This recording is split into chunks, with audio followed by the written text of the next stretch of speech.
Breaking news this morning, trade talks terminated. President Trump has announced that he is ending negotiations with Canada, all over an advertisement put out by Ontario's government. The ad uses the words from President Ronald Reagan in a 1987 address, there's video right there, where he criticizes tariffs. All right, folks, so we have some breaking news. A petulant and raging Donald Trump is ending trade talks with one of our biggest and most proximate trade partners, all because one of their provincial governments decided to use an ad criticizing tariffs from the pre-Trump Republican icon Ronald Reagan. Once again proving that Donald Trump has no calculus whatsoever. It's purely based. Our trade policy in the United States is based entirely on Donald Trump's thin skin and narcissism, and we have to unpack all that. But before we do, if you end up liking this video and you want to support the channel, please be sure to hit the like, subscribe, and alert bells before you go. All right, friends, as Aaron Rupar is noting, Trump is having a tariff meltdown on Truth Social this morning. A couple of posts that I'm sure we'll look at. Let's see, 1, 2, 3, all caps, ranting and raving. He's losing his shit, okay? Trump announces all trade talks with Canada are hereby terminated due to country's ad. So let's read Trump's response or Trump's post, and then we'll look at the ad itself, see what has offended him so utterly. Canada cheated and got caught. They fraudulently took a big buy ad saying Ronald Reagan did not like tariffs when actually he loved tariffs for our country and its national security. Canada is trying to illegally influence the United States Supreme Court in one of the most important rulings in the history of our country. Canada has long cheated on tariffs, charging our farmers as much as 400%. Now they and other countries can't take advantage of the U.S. any longer. Thank you to the Ronald Reagan Foundation for exposing this fraud. Make America great again. Yikes. He is pissed. So let's take a look at this ad, okay? This is, from the looks of it, I think it said a $75 million ad. Yeah, Ontario launched a $75 million ad campaign using the words of Ronald Reagan. Let's take a look. When someone says, let's impose tariffs on foreign imports, it looks like they're doing the patriotic thing by protecting American products and jobs. And sometimes for a short while it works, but only for a short time. But over the long run, such trade barriers hurt every American worker and consumer. High tariffs inevitably lead to retaliation by foreign countries and the triggering of fierce trade wars. Then the worst happens. Markets shrink and collapse, businesses and industries shut down, and millions of people lose their jobs. Throughout the world, there's a growing realization that the way to prosperity for all nations is rejecting protectionist legislation and promoting fair and free competition. America's jobs and growth are at stake. Paid for by the government of Ontario. Again, quoting President Reagan. And again, I want to say this, as popular as George W. Bush was, President Bush was following the September 11th terrorist attacks, by the end of Bush's second administration, he was a pariah among the vast majority of the nation.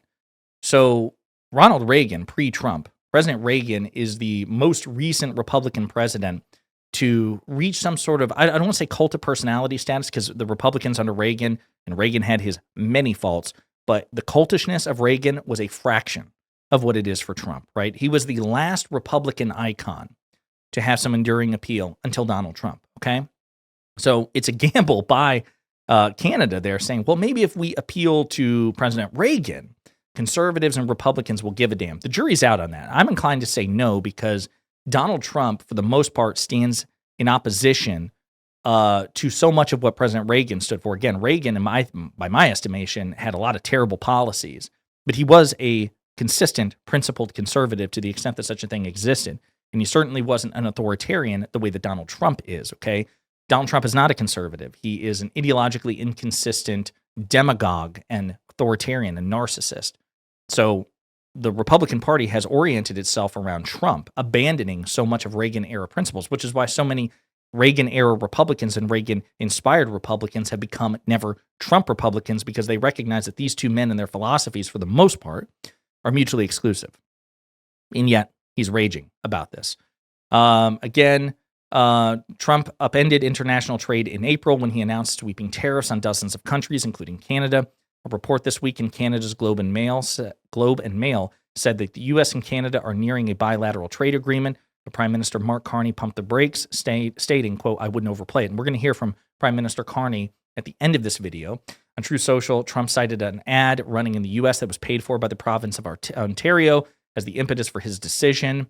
In a speech from 1987, Reagan announced the imposition of new tariffs on semiconductors from Japan, but he also criticized tariffs more broadly, but said the semiconductors were a special case and that there is, quote, "clear evidence that Japanese companies were engaging in unfair trade practices that violated an agreement between Japan and the United States." So again, no one is saying that tariffs wholesale are bad, just that they shouldn't be broad and punitive, which trigger trade wars, right? President Biden used tariffs. President Obama used tariffs. Pretty much every president in modern American history has employed surgically tariffs. It's Trump that's dialing it up to 11 and picking trade fights with the rest of the world with very little by way to show of it, okay? So let's take a look at some of the other rants from Donald Trump. Let's see. The United States is wealthy, powerful, and nationally secure again, all because of tariffs. The most important case ever is in the United States Supreme Court. God bless America. The stock market is stronger than ever because of tariffs. Donald Trump has punished the stock market. Now, is it true that generally speaking, the stock market trends upwards? Yes, but that was also the case under President Biden, and Republicans like to conveniently ignore that. The stock market under President Biden achieved greater heights under Biden than it ever did under Trump term 1. So by Trump's own logic, Biden was objectively better at running the economy than Trump term 1, right? No, they would never concede that. But the fact of the matter is they want to cherry pick when and where the stock market counts. The stock market is underperforming, relatively speaking, because of the shit that Trump has done. Imagine how well it would be doing and how consistently well it would have been doing if Trump had not been initiating these reckless, ridiculous, stock market punishing trade wars with the rest of the world, including Canada, one of our biggest and most proximate trade partners. So, again, he's just pure coping here. And he's referring, of course, to the fact that the Supreme Court is recently granting time for oral arguments in an upcoming case that will determine whether or not Donald Trump can unilaterally issue tariffs. We spoke about this with constitutional law professor Leah Littman and the co-host of Strict Scrutiny, which is under the Pod Save America Crooked Media umbrella. She's one of the best experts in the field, wildly entertaining. You should check out that interview. But I asked her about that, and she said, listen, it's tough because tariffs are, in terms of the law, it's pretty clear that tariffs are supposed to be imposed by Congress because it's part of the taxing power and the power of the purse, and the tariff is nothing but ultimately a tax. It's supposed to belong to Congress, not the president. Congress has delegated too much power to the president, probably unconstitutionally. And an appellate court struck down most of Trump's tariffs under the IEEPA. They said, listen, you overshot your authority. This is not an emergency. Trade imbalances are not an emergency, especially trade imbalances and trade deficits, which have gone on for decades. You don't have the right to just unilaterally issue these sweeping tariffs, and Trump is pissed. She says the Supreme Court, which is a 6-3 conservative majority, is probably going to be pretty torn on this because on the one hand, the constitutional law sits squarely against Trump. It's just objectively against him. And if they care about the law and originalism, they should recognize that, number one. Number two, they're probably not comfortable with the idea of any one person, including Trump, as erratic as he is, being able to issue these tariffs, which could hurt their stock portfolios and their finances in addition to the rest of the country's. On the other hand, they fear Trump, and they probably fear public blowback from Trump or the fact that Trump might just ignore them. And they probably want to earn Trump's favor down the road, still have Trump's favor.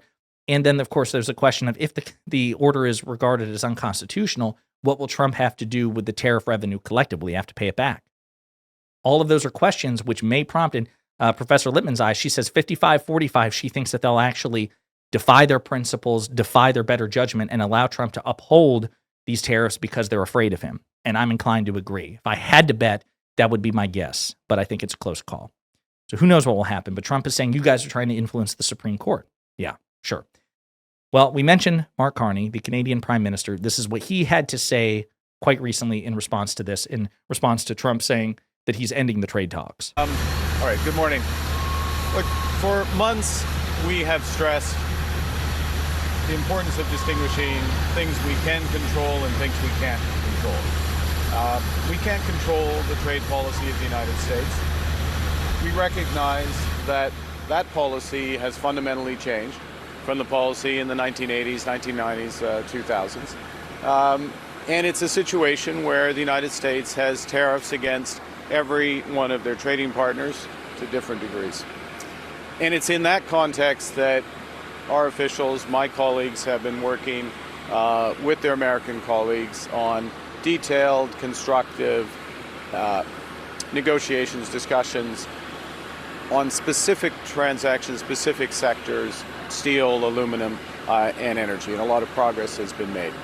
And we stand ready to pick up on that progress and build on that progress when the Americans are ready to have those discussions, because it will be for the benefit of workers in the United States, workers in Canada, and families in both of our countries. Now, what we can control, absolutely, is how we build here at home. And that's the focus of Budget 2025, generational investment here in Canada. And what we can also control, or at least heavily influence, is developing new partnerships and opportunities, including with the economic giants of Asia, which is the focus of this trip. So there you have it. Mark Carney, the Canadian Prime Minister, is doubling down on what he said before. He's trying to be very diplomatic, but he's making clear the United States, specifically under Trump and Trump-era Republicans, are not reliable trade partners, and as a consequence, he is looking to strengthen Canada's economic ties to China, the world's second biggest economy, which will no doubt redound to China's benefit and further undercut the United States, all because of Donald Trump. And as disastrous as this economic news is, there's further economic news as well, which is pretty bad, regarding inflation that we're going to talk about in our next video. In the meantime, let me know what you think in the comments.